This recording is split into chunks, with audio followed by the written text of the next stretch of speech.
planning to give IELTS exam next month, that is April 2025. So this video is for you. So skip this video at your own risk, because today I'm back with one more effective and productive video on IELTS Writing Task 2 prediction questions.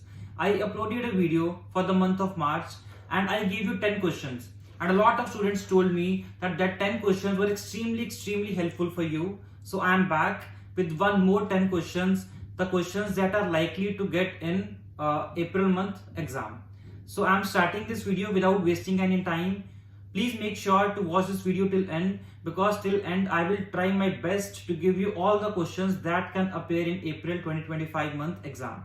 So I am starting this video. Strict punishment for driving offences. Question is, some people believe that the only way to improve road safety is to impose much stricter punishments on driving offences. To what extent do you agree or disagree with this topic? So basically, what is an offence? Like a lot of times we see there are ample of accidents on the roads. So some people say that if they want to improve the road safety, so imposing strict punishments on driving offences is the only way. Like a lot of times we see that a lot of people drive without any much care. So it creates a lot of trouble for other people. So this topic says, to what extent do you agree or disagree? If you agree with the topic, it means you are going to say that yes, it is the only way, that there are no other methods. But trust me guys, if you go with the disagree part, you are going to open a very big window of points. That is, disagree means no, this is not the only idea, that there can be other ways to improve the road safety. So I am going to suggest you go with the disagree part more, and you can write something about the agree part as well. Next topic, it's about urban migration in developing countries. In many countries, there is an increasing movement of workers from rural areas to cities. What do you think, or why do you think it happens? What problems can this cause? Like from the past few years, we are seeing that a lot of people, they are like migrating from the rural areas or countryside areas to the cities.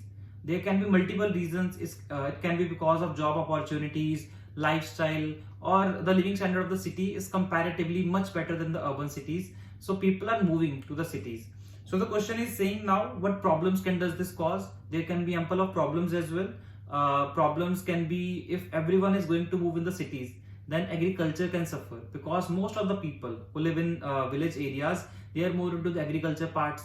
Also the culture can be disturbed, because it's the village people that are actually connected more to their roots. Third topic, teacher continuity for the student. Basically, some people believe that it is beneficial for the students to have same teacher for several years, while others think that students benefit more from having new teacher each year. So discuss both views and give your opinion. So firstly, we should understand the pattern of discuss both views. So basically, discuss both views means in the first paragraph, you have to agree with the first part. Like those who say, yes, it is beneficial for the students to have same teacher for several years. Like in the first BP, you have to tell that why they think so, that having a single teacher for several years, how it can be beneficial. And in the next BP, you have to contradict this by saying that, or by agreeing with the second part, that no, teacher should be changed every year, and students should be given exposure with a new teacher to learn. So you should write the benefits. So in both the cases, you can't disagree. In discuss both views, you have to agree with the both views. After that, you have to write your own opinion, and in the end, give the conclusion. I hope it is clear to you. Then the fourth question, international travel and cultural awareness. The ease of international travel and spread of various kind of mass media have made it possible than ever for the people to know how others live in different cities. Do advantages of this development outweigh disadvantages? Like if I'm sitting in India and I can know how the people in America they live, what's their living standard, what kind of attires they wear, what kind of food they eat. So this is the question that they are saying, that being in your own country or in your hometown, you can get to know that how people are living their own life. So do advantages of this outweigh disadvantages? Like I belong to India, and I have seen that from the last past years or the last few years, India has seen massive change. Like Western culture is penetrating in our country. So how it is coming? Because by sitting in India, we can get to know that how other countries people are living. So is this beneficial? So they are asking you that do advantages outweigh disadvantages? So in this case, firstly you have to plan that if advantages are more, then write more about advantage and slight part about disadvantage. If you think no, that disadvantages are more, then you should go with more the disadvantage part and slight part about advantages. Next, specialized facilities for training top athletes. Some countries achieve international success by building specialized facilities to train top athletes instead of providing sports facilities that everyone can use. Is it positive or a negative development? So this question is a bit tricky according to me. So I want you guys to always plan the question properly so that you should not go wrong in the terms of task response. Because if your task response goes wrong, then examiner is not going to give you a good score. Task response means whatever is asked in the question, you should write the relevant answer. Irrelevancy means wrong task response. So basically this question says, like some countries, let's say there are a lot of countries, we have seen ample of athletes in the past, Ronaldo, Messi, these are great athletes. Some countries achieve international success by building specialized facilities to train up top athletes. So these countries are only focusing on the top athletes, like they are not focusing on the athletes that can become big in the coming time, or the potential athletes. They are only focusing on the already top athletes instead of providing sports facilities that everyone can use. So is it positive or negative?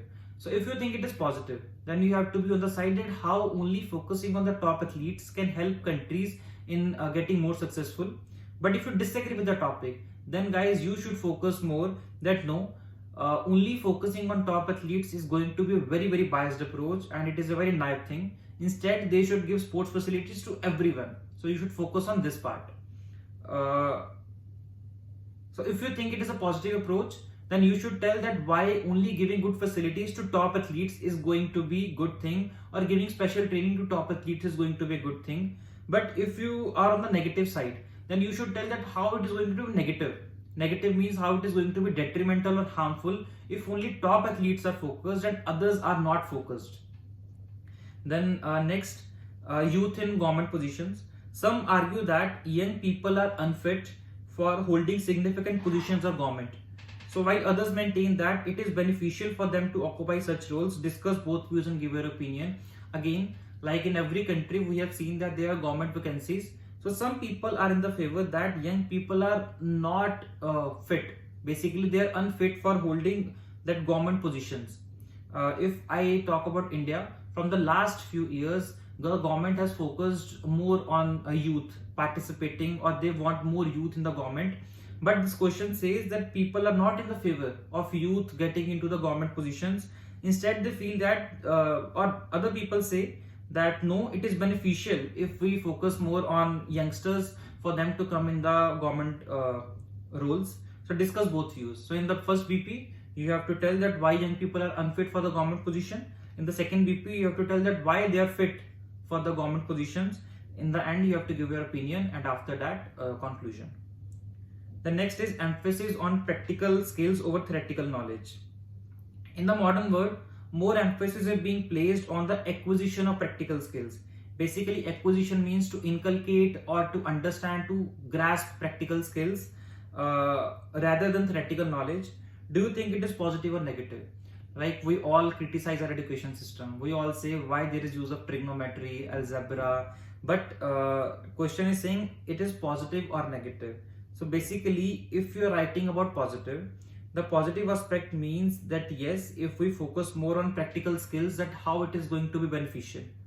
If you think it is negative approach, then you have to be more on the side of theoretical part, that no, theoretical part is also important. Next question, taxing unhealthy food.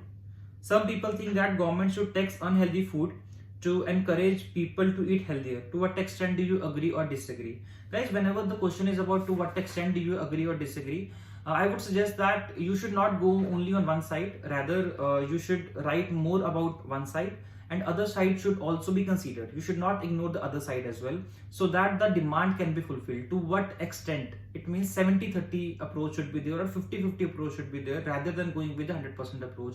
You should carry forward with the 100% approach, and do you agree or disagree question. So if you agree, if you're more on the side of agree part, it means you're saying yes, that unhealthy food should be taxed. If you think that unhealthy food should be text, that how it is going to be beneficial. Then if you disagree with the topic, then you should write that no, it is everyone's right, that government or no one should be given that authority to decide what people should eat or what people should not eat. The next, robots as companions and workers. Today different types of robots are being developed which can serve as companions and workers to help at work at home. Is this positive or negative approach? Like in past few years, the acceptance of robots in the workplace and at homes has seen an expeditious growth, a great growth or a quick growth. So question is saying that if we are seeing robots at workplace or at our home, it is positive. If you think it is positive, then you should write the points that yes, it is going to be quick and work is going to be with precision. If you think it is negative, then how it is going to be negative?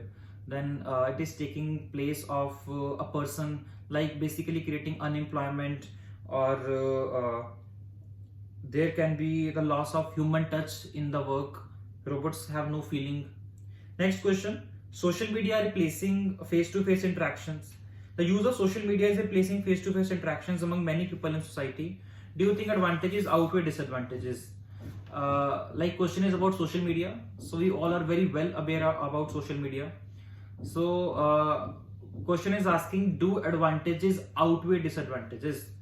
So if you think that yes, the advantages, what advantages? That social media is replacing face-to-face interactions. So if advantages are more, you should write more with the advantages part. Then in the past there was no social media, so people used to interact face-to-face. So but now after the social media, people are not interacting face-to-face. There can be pros and cons. Pros is that you need not to go anywhere or everywhere. The work can be done by sitting at home. But the disadvantage part can be that people have lost that personal connection, personal touch.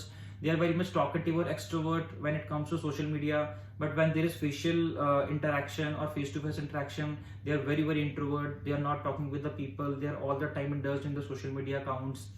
So if you think advantages are more, then go with the advantage part. But on the other side, if you think disadvantages are more, go with the disadvantage part.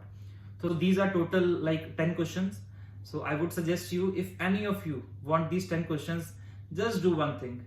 Just write samples and I will give you the samples of these 10 questions which are likely to come in exam.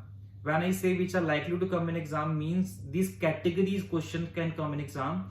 There are chances that as it is question might not come in paper, but there are high chances that any question of this category can come in paper.